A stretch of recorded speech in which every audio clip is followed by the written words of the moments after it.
Hello one and all, Drunken Gamer here. Now, I did say that I'd go back and take another look at the Diablo 3 with a controller thing, because last time I did it with a little program called XBCD. I hadn't heard of it before I tried using it. Now, someone in one of the comments to that video suggested XPadder. So, I have been experimenting with that, and as the Diablo 3 beta is going to close down in a couple of days, I thought I should quickly jump on and try it out. Now, once again, I've mapped all my keys carefully, and I'll just jump through this portal and explain them a bit. Now, obviously, it's a standard 360 controller. I've mapped LB to standard click. Oop. As you can see there, just single click. Right trigger is right click. Now the difference is left trigger is a macroed hotkey button, so it presses the left mouse button 100 and odd times. Okay, left thumbstick is obviously controlling the mouse.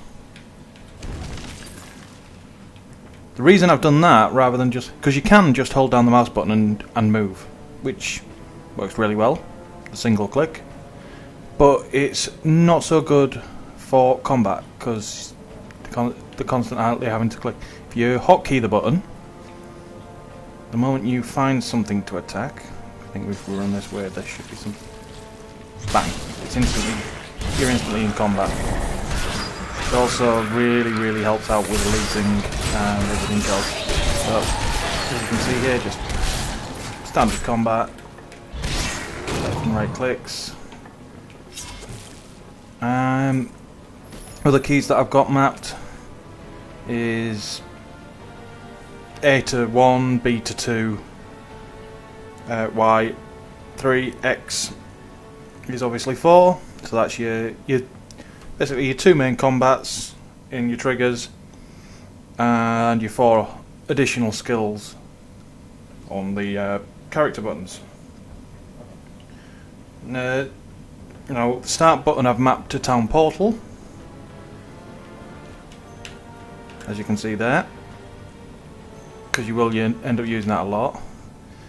Select button is obviously the options, and then you just run through them like a normal mouse using your single click button. And your key actions are your directional pad. So down is your skill controls, right is your quest log, and up is your inventory. Now the only other extra one that's worth mentioning that I've mapped is the left on the D-pad, because when you're playing as a, well, they've all got a secondary, an offhand item, so when you mouse over the items in your inventory, you get the standard left hand, your main hand, but you've got to hold the Alt key to compare it to your offhand. That I've mapped to the left D-pad, so as you can see it swaps there, and obviously swapping the items out. But as you can see, everything's mapped, and to be fair, as I said last time, Diablo 3 with a joypad, control pad, works really well. It's a bit of a wonder that it's not. I'm sure they're going to do it eventually, but it feels like it could be mapped more as part of the software without this extra program needed. Okay, yeah, you've got to annoy with all that constant dots on the screen, but then when you've got your headphones on and you're in the middle of combat, you don't really notice it. Just run through this dungeon a little bit.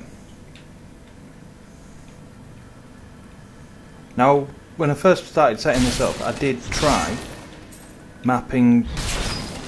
instantly mapping key presses and mouse controls to the thumbstick, and that really didn't work.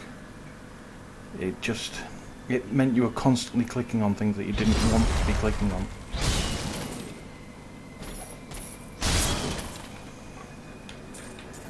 Where am I? What am I trying to find? Skeleton King waits in the crypts. I'm trying to find a way down. I think now will be a good time to look at some of the UI changes, and just a second while I put some headphones on.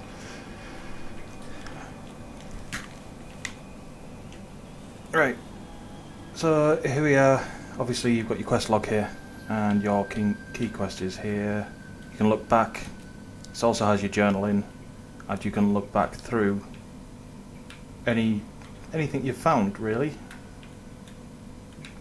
So if we show quests, we can look back, and this is stuff that we found, a document that we found as a result of a quest. As you progress through the dungeons and you discover new creatures, you will get the bestiary pop up round about down here. These will play things like this, and it's just basically an in-game character describing the creature that you've just discovered. The unburied are formed from human corpses that were flung into mass graves without a proper burial. This hideous amalgamation of bodies decomposes together into one being, bound by some foul magic. For all my knowledge, I could only flee from it, and I would expect any other sensible person to do the same. And here's one from our old friend Deckard Cain, the one man on this bloody sanctuary that can't get a break. Some foul new disease has taken hold in this land, and the carrion bats are near the heart of it. Since returning to Tristram, I have seen their numbers surge. The evil forces that linger here give them strength, and I fear that the worst is yet to come.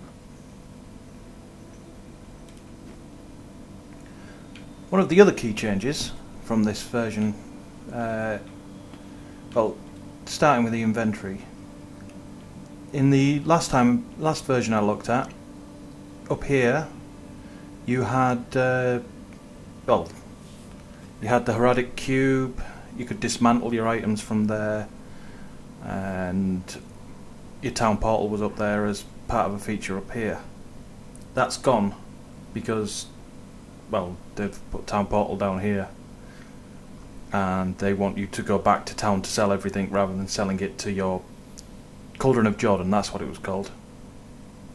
The same with dismantling. You can't dismantle from your character sheet anymore. You've got to go back to town and have your tradesman do it. But a very big change is the skills. This is the new skill layout, and it's very interesting because what they've done is they have categorized everything. All of your skills will map to a certain area of the keyboard, well, of the hotbar. So you'll have certain abilities that, well, they're your primary abilities, and they will map to the left mouse click.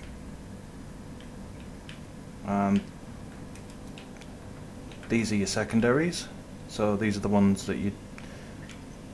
So in the case of barbarians, seeing as I'm playing a barbarian, your primaries are your fury builders, your secondaries are your fury users, and all the rest of the skills are, well, defensive, might, tactics and rage, and you've got certain abilities hidden beneath them. It's kind of a guided hand-holding mode that Blizzard have created here. I mean, I've got nothing against it personally. I'm not too proud to say that. I just don't care if they're going to handhold me. But if you're not the kind of person who likes to be told what to put into what action bar, you can override it. They call that the standard mode, and you can, here in the gameplay options, turn on elective mode. Now, If we accept that, return to the game and open the same screen, you can, so there I'm going into the defensive hotbar, so hotbar 1. I can now put anything I want there. So basically I could put secondary, so if I wanted to put the, here we go, if I wanted to put rend there, it would accept that. Oop, shit, actually activate it rather than...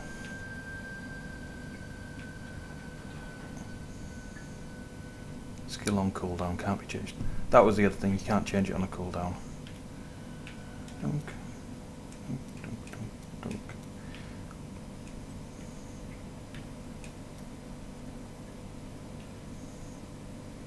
So there now, that's rend, which is actually from the secondary set, but it's been mapped to something else. I prefer the leap ability. The other thing you will notice on this screen is the change to runes. Now, they did do it right in the previous build, that runes, instead of enhancing your armor this time round, enhances the spells and changes the effect of the spells. In this one, it's, well, in the last build they had runes as individual items, so you would discover the rune and then you would enhance the rune and build it up through levels and then attach them to your spells, and it was a ball ache really. You were constantly trying to find runes, and it brought back the old grind of Diablo 2, which, okay, yeah, part of it's good, but when you can get away with it, don't use it.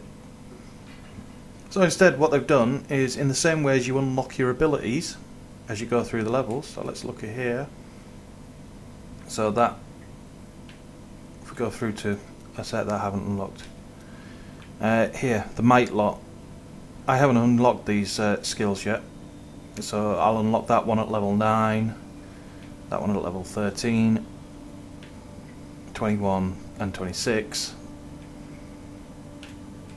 At the same time as we've got that going on, so the actual gaining of the skills themselves, you have the ability to change the skills, the runes. So this is this basic bash attack, which is a single strike with a chance to knock back. Okay, that's fine. First rune is unlocked, so if I activate that, it changes the chance to knock back to a chance to stun. On certain fights that would probably be a benefit. Extra damage at the expense of knocking back the enemy. Damage to your other skills for a short time. Additional fury and a shockwave that can damage enemies in its path. As you can see, each of these runes gets more compelling, but unlocks at a steady rate with how far into the game you are. I personally prefer that ability with no rune attached at this point, but when I get to it I will probably go for that one, punish rune. Another skill that I've unlocked it on Hammer of the Ancients, and I've actually used this one. On this one, you slam down a mystical hammer. I'm sure you saw me do that a second ago. No rune. This rune unleashes a shockwave from the point of impact, which is very useful. If you've got a big crowd going, you can actually cause them to scatter a little bit. Secondary skill. Oh, bollocks. See, this is the problem with elective mode. You can accidentally... Oh. Accept. You can accidentally override your selection. That's what I want it. trying to think if there's anything else of import that needs to be mentioned. Other than the game playing really well. I got to play some co-op this weekend when the open beta was going, and it plays really well in group play. All the loot on the screen is your loot, so here we go, we've got some big bastards coming. More fury.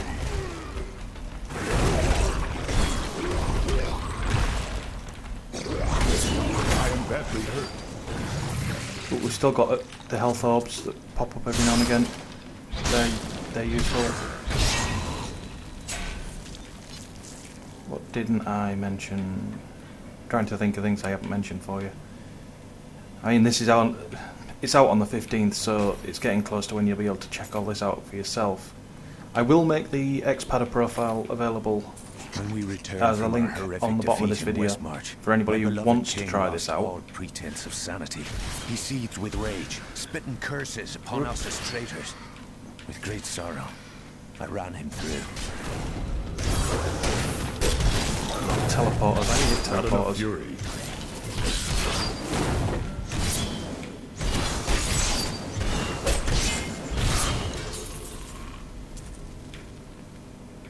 As you can see, picking up the loot fairly easily there.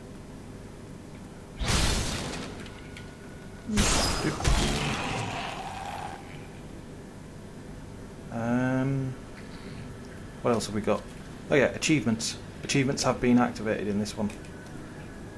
And if you've played World of Warcraft or StarCraft, you will recognise this achievement screen. It's very similar. So in this beta I've got 21% of the overall achievements. You get your standard ones, your general achievements, collect X amount of gold,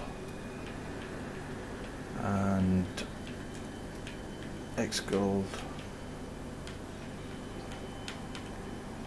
level 10, maxed out. Obviously they've wiped the beta several times, the gits, so I don't look like I've got as many of these as I should have. They've obviously got rewards, so you get new elements for your banners, and things that guide you through the campaign. Hopefully some of these will stay, giving you a reason to play through several times. There are some co-op specific ones which are good.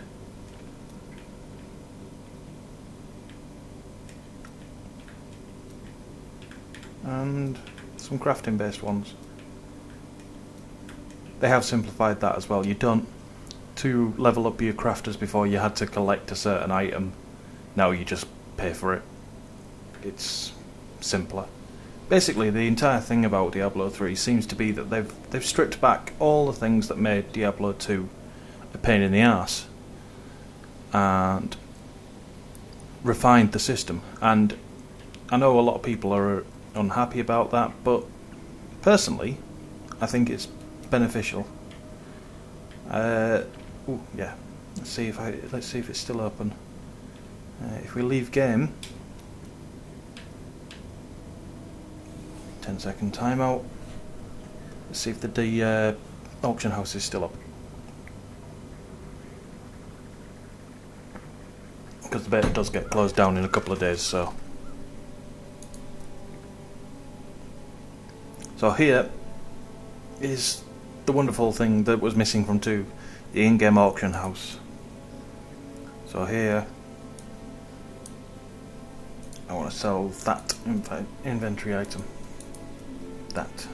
A starting price of 100. Buyout price of 102. 102. There's a transaction fee, obviously, and create auction. Yep, 5 minutes before it's so you get an option to cancel.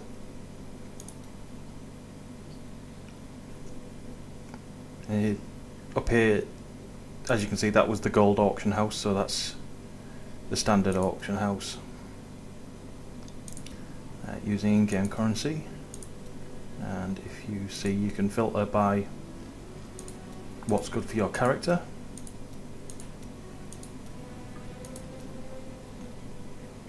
So they're the things that would be good for Drunken Gamer, the Barbarian, that are in normal money. And if we press here, okay, I don't seem to have any Battle.net currency. No, I do. I have $40, $50. And if I thought this item here was worth real money, I would switch. I would be in this real money auction house, and I would sell it for $1.25 with a buyout of $2.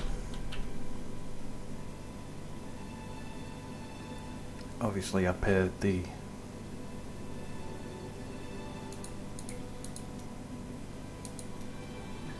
so yeah. Compare this into my Battle.net balance and create the auction.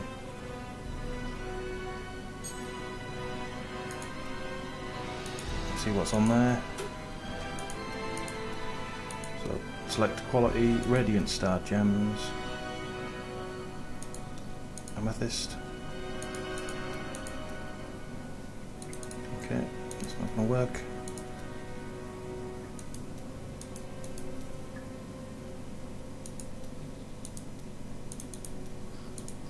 Find something. Search. There we are. So we've got these are auctions that are using. Ooh, pretty. That is a very cool weapon. That is indeed worth real money. So that's the kind of thing you'd sell on there. It's all worked out exactly like a normal auction house. I have to admit that this search panel Blizzard need to work on. It's too restrictive. It's just a pain in the ass. If you know what you're looking for, then you can find it. But if you're just wanting to browse, there's no just browse option. Why is there no just browse option? But anyway, that's my final roundup. Yeah, 15 days. It can't come soon enough, and it can be played with an Xbox controller. Thank you to the user that recommended XPadder. I can't remember your name, but you will be recommended in the comments. Okay, and that's me done again.